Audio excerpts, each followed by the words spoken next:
Pour l'instant, nous avons envie d'avoir votre avis sur la dernière sortie médiatique du ministre de la Sécurité, puisque vous parlez de manifestation. Lui, il dit se préparer à réprimer désormais. Oui, vous savez, oui, à la veille du 28 septembre 2009, c'est le même discours qu'on entendait. Peut-être qu'il prépare la même chose, parce qu'on ne sait jamais. Mais c'est le même discours qu'on entendait. Non, attendez, je ne sais pas, c'est le même discours qu'on entendait de la part des extrémistes le 25-26 septembre 2009. C'est le même discours, de menace. Ils ont mis à exécution. J'espère que ce n'est pas son intention, parce que les Guinéens vont exercer le droit constitutionnel de manifester pour marquer leur opposition à cette présidence à vie que M. Alpha Condé veut s'exploiter. Bien. Quant au Selou est notre invité ce matin. N'oubliez pas ici, il invoque ici, il demande à les Guinéens de sortir pour mater cette idée de s'éterniser au pouvoir. Il le fait aujourd'hui. Il le fait aujourd'hui. Et sans oublier qu'il a été le premier promoteur de cet référendum-là en 2001. C'est lui qui a amené l'idéologie là. Parce que Conté n'était pas en bonne santé, il était malade, souffrant. N'est-il pas fait cela, vouloir dire qu'on va te faire transition de pouvoir pour que tu reviennes à la place du président? Parce que quand le président est malade, il ne peut plus prendre ses fonctions, tu peux prendre le relève. Disons-nous la vérité même, c'est toi-même qui étais déjà là à la place du relève, c'est toi qui faisais tout parce que tu l'as dit que Conté ne partait pas dans les institutions internationales, c'est vous-même qui partez représenter Conté là-bas. C'est de cela le problème.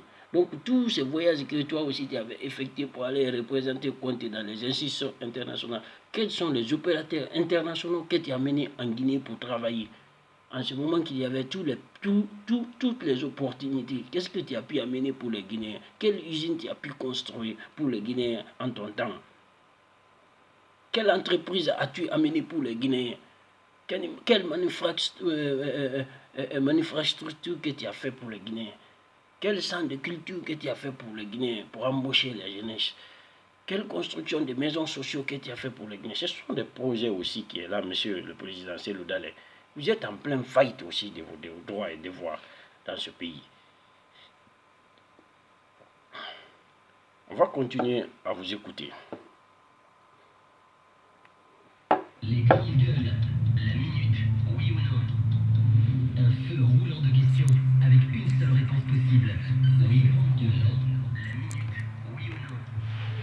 Un feu roulant de questions avec une seule réponse possible. Oui ou non? Langue de bois, s'abstenir. Il est là avec nous, évidemment, fait de la télévision en même temps, donc c'est assez complexe. Oui ou non? Vous êtes un habitué évidemment de cette émission. À la fin, vous aurez à vous adresser évidemment au peuple de Guinée. Oui ou non, Jacques Léo-Aleno? Oui ou non, monsieur Diallo, si le 28 décembre 2019 est maintenu pour les élections législatives, vous irez? Oui ou non, Otto? Ici, il ne pourra pas répondre. Oui ou non? Vous voyez comment il tâtonne comme un enfant? Oui ou non? Il a déjà dépassé 40 ans. Hein? Et la loi fondamentale parle que tu peux être président au maximum à l'âge de 40 ans. Il a dépassé 40 ans. Regardez comment il tutoie. Les partis politiques, C'est des gens qui nous cachent la vérité. D'aller visiter le Premier ministre seront exclus. Ce n'est pas moi de décider. Voilà. Là-bas, il ne répond pas très bien. Vous regrettez de ne pas avoir participé aux consultations nationales? Non. Oui ou non, quand vous regrettez vos propos sur France 24, quand on vous a posé la question? Voilà la question. Pourquoi vous avez été là à la modification de la Constitution au temps de Conté? Vous regrettez ce propos? On lui demande est-ce qu'il regrette ce propos-là quand il était là pour la promotion du 3e mandat pour Lansana Conté. Regardez ce qu'il va répondre. Pour les hommes réfléchis. Vous ne regrettez pas. Vous avez dit que c'était un bon président. Vous avez entendu, il dit qu'il ne regrette pas. On le repose encore, il dit non. Écoutez. Et qu'il méritait un 3e mandat? Ouais. Non. On va écouter. Non. Vous voyez comment il tutoie? Il dit non. Après il dit non.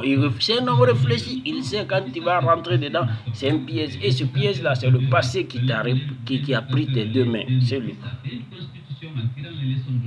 Vous savez, vous voyez, il met tout ça là.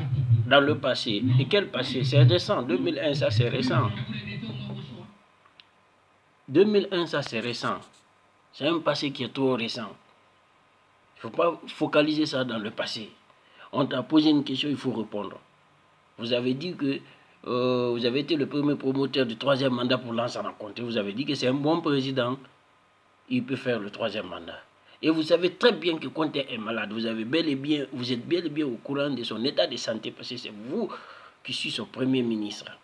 C'est vous qui le représentez dans les rencontres internationales, dans les institutions internationales. C'est vous qui partez partout.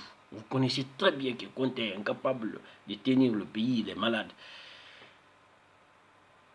Et vous avez fermé les yeux pour vouloir voter 3e mandat pour Conté.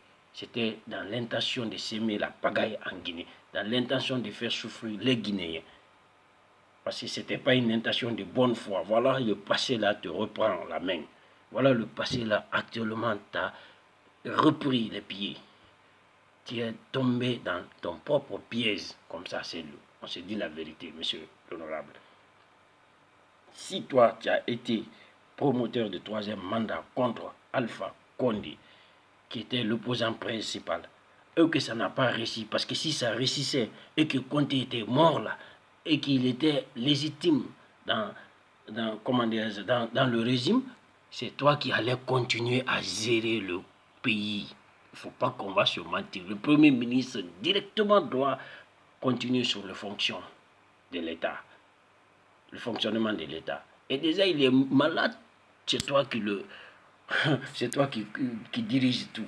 À plus forte raison, si Conté mourait et que toi, tu avais déjà eu la chance de faire ce 3e mandat-là, c'est l'eau. Tu t'es éternisé au pouvoir. C'est pas parce que je suis contre toi. Je veux aussi réfléchir. Je veux aussi voir loin comme tu vois. Vous êtes tous les ennemis de la Guinée. Vous n'aimez pas la Guinée. Avec tes 2 milliards, tu n'as rien pu faire pour la communauté Peul, tu n'as rien pu faire pour la communauté guinéenne. Où est l'argent que tu as indemnisé les victimes? Et pourquoi encore les mêmes victimes se plaignent contre l'indemnisation encore? Pourquoi c'est là encore? Pourquoi n'es-tu pas allé créer l'usine, les entreprises qui peuvent permettre à ces gens-là de venir se rattraper? Vous n'êtes pas de bonne foi. Vous êtes tous des ennemis de la Guinée. Nous voulons maintenant un bon fils du pays qui peut nous donner du boulot, qu'on peut travailler comme c'est écrit dans la Constitution. Nous voulons aussi l'esprit tranquille. Nous voulons aussi être capables de gérer notre famille et la foyer familial doit être rassuré par l'homme pour éviter tous ces massacres qui sont en Guinée là. On voit maintenant